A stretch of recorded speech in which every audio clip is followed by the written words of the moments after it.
ॻोठ तालिब सहतो, हाजी ख़ालिक ॾिण सहतो, हाजी कालू सहतो, अलीमो सहतो, ॾाॾन ख़ान मज़ारी, अलहद नकोराई समेत फुलकारा शहर में गुज़िरियल 6 महीननि खां वापडा तरफ़ां बिना जवाज़ गैर एलानियत लोड शेडिंग जारी आहे, जे सबब 24 कलाकनि मां रुगो 6 खां 7 कलाक बिजली फराहम कई वञे थी। ॻोठाणनि जो चवणो हो त इलाइक़े में बिजली जी का बि खोट न आहे, पर मक़ामी सतह ते मुक़रर कयल वापडा जा प्राइवेट एजेंट मुबैना तौर ते रिश्वत जी बुनियाद ते लिंकूं लाहे छॾनि था। अहिड़े अमल ख़िलाफ़ ॻोठाणनि एहतिजाजी मुज़ाहिरो कंदे नारेबाज़ी कई। एहतिजाजी मुज़ाहिरे जी अॻुवाणी नज़ीर सहतो, सरवाण ख़ान मज़ारी, मुशाहिद मज़ारी, मंसूर सहतो, अता महमद कोराई ऐं ॿियनि कई। अॻुवाणनि मीडिया सां ॻाल्हाईंदे इल्ज़ाम लॻायो त वापडा सां लाॻापियल प्राइवेट माण्हू मुबैना तौर ते ॻोठाणनि खे तंग करे रिश्वत वठण जी कोशिश कनि था। जेकॾहिं रक़म न मिली त बिजली जूं लाइनूं कटे छॾीनि था। मुज़ाहिरीन जो चवणु हो त सख़्त गर्मी में बिजली जी अणहोन सबब स्कूलनि में पढ़ंदड़ मासूम ॿारड़ा बेहोश थी पवनि था, जॾहिं त कुर्बानी जी ईद जहिड़े अहम मौक़े ते बि बिजली फराहम न थियण ॻणती जोगी सूरतहाल आहे। हेस्को अमलदारनि जी ख़ामोशी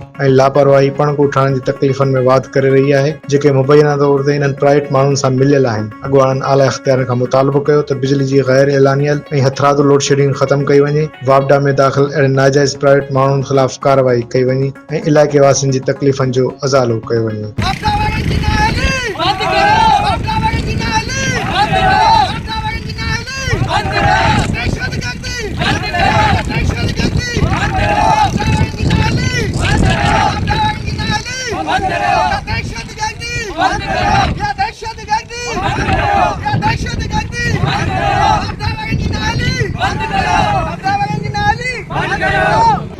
काफ़ी अर्सो गुज़री है, लाइट आहे कोन। तव्हांखे ख़बर आहे त गर्मी वॾी शिदत खां आहे, जंहिंमें हिते जा ॿार बेहोश थी विया आहिनि गर्मी में।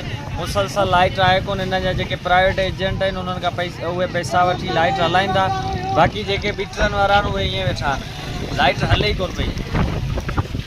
कलाक असांजे लाइट बि हले पई ऐं बाबू आलमाणी कसम ये वापडा में जेके इहे हुतां फीडर बंदि करे सघंदा, फलकारा फीडर हले ई कोन।